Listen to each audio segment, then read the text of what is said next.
नमस्कार, good morning India. मैं हूं शशांक सिंह, मेरे साथ है शारिक रहमान खान। खबरों की शुरुआत करते हैं किसान आंदोलन से जुड़ी खबर के साथ, जिसके 47 दिन आज पूरे हो रहे हैं। सुप्रीम कोर्ट में किसान आंदोलन के मुद्दे पर दायर की गई याचिकाओं पर आज अहम सुनवाई होनी है और एक याचिका सीमाओं पर आंदोलन कर रहे किसानों को हटाने के लिए है, दूसरे में इसको पूरी तरह से रद्द करने की मांग की गई है। एडिटर लीगल अफेयर्स आशीष भार्गव हैं हमारे साथ इस बारे में ज़्यादा बात करने के लिए। जो सुप्रीम कोर्ट में जो सुनवाई आज होनी है जो अलग अलग याचिकाओं पर, उस पर उनसे बात करते हैं। आशीष, कुल 4 याचिकाएं हैं। पिछली सुनवाई में भी कोर्ट ने कहा था कि वो चाहते हैं कि यह बातचीत से इसका हल निकले। दूसरा, उससे पहले की सुनवाई में भी उन्होंने कई सारे कंसर्न जताए थे। ऐसे में आज कितने बजे सुनवाई शुरू होगी और किस तरह की उम्मीदें हैं? जी देखिए शारिक, 11 बजे के बाद ये सुनवाई होगी। 11 बजे बेंच बैठेगी, चीफ जस्टिस की बेंच है, 3 जजों की ये बेंच है। लेकिन जब फ्राइडे को ये सुनवाई को सोमवार के लिए लगाया था, तो केंद्र सरकार की ओर से अटॉर्नी जनरल ने कहा था कि कुछ वक्त और चाहिए, क्योंकि बातचीत का दौर अभी जारी है और किसी न किसी समझौते पर पहुंचा जा सकता है दोनों पार्टियों द्वारा, यानी सरकार और किसानों के द्वारा। तो उस समय चीफ जस्टिस ने कहा था कि वो सोमवार को लगा रहे हैं सुनवाई के लिए, लेकिन अगर जरूरत पड़ेगी तो वो उसको टाल भी देंगे अगर बातचीत बढ़ रही है तो, क्योंकि सुप्रीम कोर्ट का ये मानना है कि बातचीत को प्रोत्साहित करेगा, क्योंकि हल आंदोलन से नहीं बातचीत से निकलेगा, उसका ये मानना है। तो मौका देना चाहता है सुप्रीम कोर्ट सरकार को और किसानों को आपस में बैठें, चूंकि अब एक बार फिर 15 तारीख को किसानों और केंद्र सरकार के बीच में मीटिंग होनी है। तो ऐसे में मुझे लगता है केंद्र सरकार फिर एक बार आग्रह करेगी सुप्रीम कोर्ट से कि वो अभी फिलहाल इस सुनवाई को टाल दें, क्योंकि अभी मीटिंग जो है बैठकों का दौर जारी है। लेकिन काफी अहम है इस मोड़ पर जब सुप्रीम कोर्ट ने साफ इंकार कर दिया था इस किसान आंदोलन को खत्म करने से या हटाने के आदेश देने से, तो काफी अहम मोड़ पर यह पूरा मामला भी है। जी आशीष, एक बात जो किसान आंदोलन के जो नेता हैं उन्होंने कही है कि हम सुप्रीम कोर्ट के पास नहीं जाएंगे, सरकार को हमने चुना है, सरकार इसका फैसला करे। सरकार और इनके बीच में 8 दौर की बातचीत हो चुकी है, 9वें दौर की बातचीत 15 जनवरी को है। ऐसे में कुछ याचिकाएं जो ये कह रही हैं कि सुप्रीम कोर्ट सरकार को निर्देश दे कि वो इनके विचारों, इनके जो मांगे हैं उन पर विचार करे। ऐसे में उन याचिकाओं का क्या होगा, क्योंकि बातचीत तो चल रही है। जी बिल्कुल शशांक, देखिए यहाँ पर एक और जो पिटीशन जो पहले जिस पर जब ये तीनों कानून आए थे उनको असंवैधानिक करार देने की भी याचिकाएं हैं जिसको टैग किया गया। और सुप्रीम कोर्ट हालांकि पहले कह चुका है कि वो फिलहाल ये तय नहीं करेगा, फिलहाल वो किसान आंदोलन के मुद्दे को तय करेगा। तो कहीं ना कहीं सुप्रीम कोर्ट भी जानता है इस बात को, क्योंकि ये संवैधानिक मुद्दे हैं, ये इतनी आसानी से ना तो इनकी सुनवाई हो सकती है ना इन पर फैसला आ सकता है। कई साल लग जाते हैं, कॉन्स्टिट्यूशन बेंच, संविधान पीठ के सामने पूरे मामले को भेजना पड़ेगा, एक लंबी चौड़ी सुनवाई होगी और उसके बाद फैसला आएगा। तो वो एक बहुत लंबा रास्ता है। फिलहाल बात यह है कि किस तरीके से जो यहाँ पर किसान और सरकार के बीच में बातचीत हो रही है वो सकारात्मक ढंग से कैसे खत्म हो, कैसे। सुप्रीम कोर्ट ने पहले एक कमेटी बनाने की बात की थी कि निष्पक्ष लोगों की वो एक कमेटी बनाना चाहता है, लेकिन फिलहाल क्योंकि सरकार आगे बढ़ रही है, किसानों के साथ बातचीत हो रही है, तो सुप्रीम कोर्ट ने फिलहाल वो कदम आगे नहीं उठाया है। लेकिन काफी अहम मोड़ पर है, क्योंकि सरकार पिटीशन बहुत सारी हैं। कोई कहता है कि इनको हटाया जाए, कोई कहता है इनकी मांगों पर विचार किया जाए, कोई कह रहा है कि उनको रामलीला मैदान जैसी जगह पर रखा जाए, लेकिन किसान तो खुद नहीं जाना चाहते हैं बॉर्डर छोड़कर। तो यहाँ पर सुप्रीम कोर्ट ने बीच का रास्ता अपनाया और कहा कि बातचीत से ही समझौते का हल निकलना चाहिए, क्योंकि अगर आंदोलन ही चलता रहा तो आंदोलन से कभी हल नहीं निकलता, हल हमेशा बातचीत से निकलता है। तो सुप्रीम कोर्ट का रुख यही रहा है कि वो किसानों को आंदोलन खत्म करने के लिए नहीं कहेगा, लेकिन बातचीत का दौर जारी रहना चाहिए। शुक्रिया आशीष इस पूरी जानकारी के लिए। तो कोर्ट ने पिछली बार भी जो रुख लिया था उसमें सरकार कह रही थी कि वक्त चाहिए, तो उन्होंने कहा ठीक है, मंडे को सुनवाई होती है, अगर आपको चाहिए तो वो भी वक्त दिया जाएगा। तो ऐसे में 11 बजे नजर रहेगी कि कोर्ट में सरकार क्या कहती है और उसके बाद कोर्ट क्या रुख अख्तियार करता है।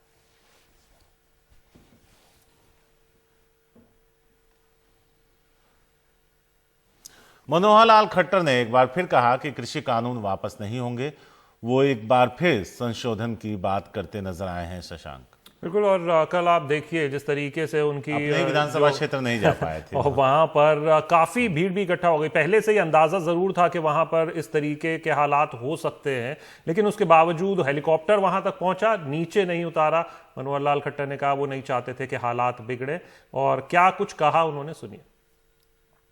जहां तक इन 3 कानूनों का विषय है, तीनों कानून जनहित में हैं।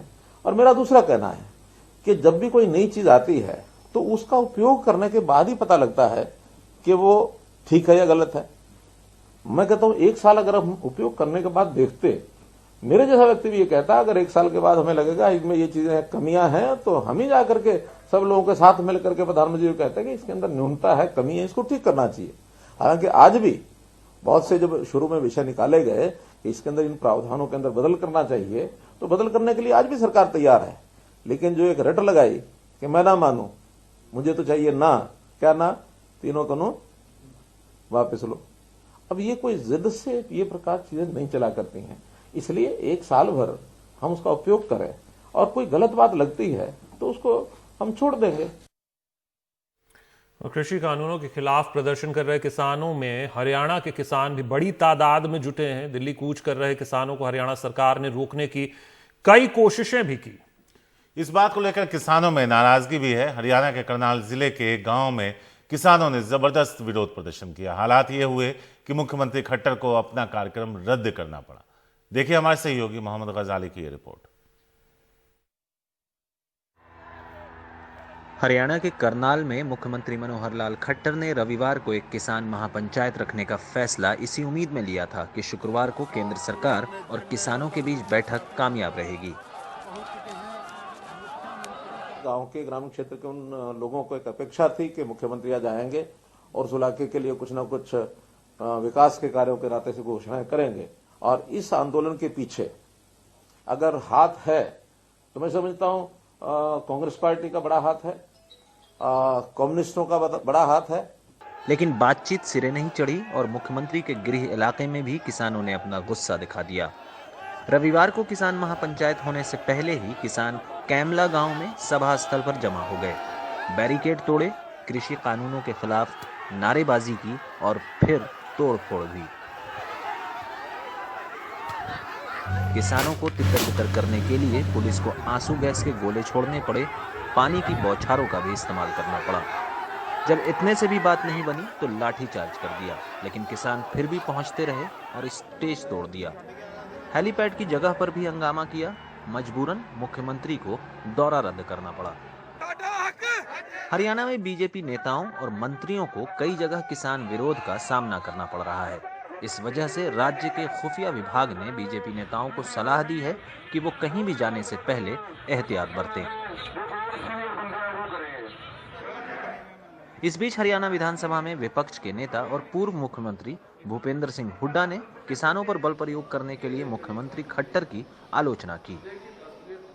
टकराव तो कोई अच्छी चीज नहीं है, तो इसी वास्ते सरकार से आग्रह कर रहा हूं कि हट छोड़कर इनका जो है इनका समाधान निकालें, 15 तारीख को निकालें, ताकि शांति बने और किसान भी अपने अपने घरों में वापस जाएं, अपनी खेती करें।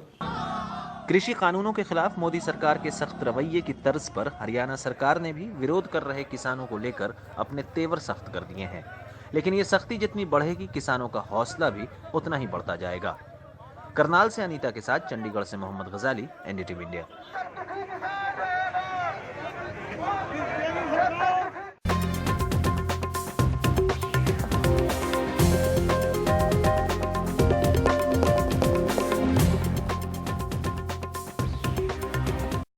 एनडीटीवी इंडिया में 2 घंटे के दौरान हमने कई सारी खबरें दिखाई हैं। अब हम चाहते हैं कि आप एनडीटीवी इंडिया के यूट्यूब चैनल पर जाइए और जो 5 खबरें हम आपको दिखाने जा रहे हैं और बताने जा रहे हैं, उन खबरों पे पोल में हिस्सा लीजिए और बताइए कि कौन सी खबर है जो आप विस्तार से देखना चाहते हैं। तो आज की पहली खबर, करनाल में बवाल, सीएम खट्टर की महापंचायत रद्द। दूसरी खबर, किसान आंदोलन पर आज सुप्रीम कोर्ट में सुनवाई। वैक्सीनेशन के रोड मैप पर आज पीएम की बड़ी बैठक। चौथी खबर, पाकिस्तानी पीएम ने फिर अलापा कश्मीर राग।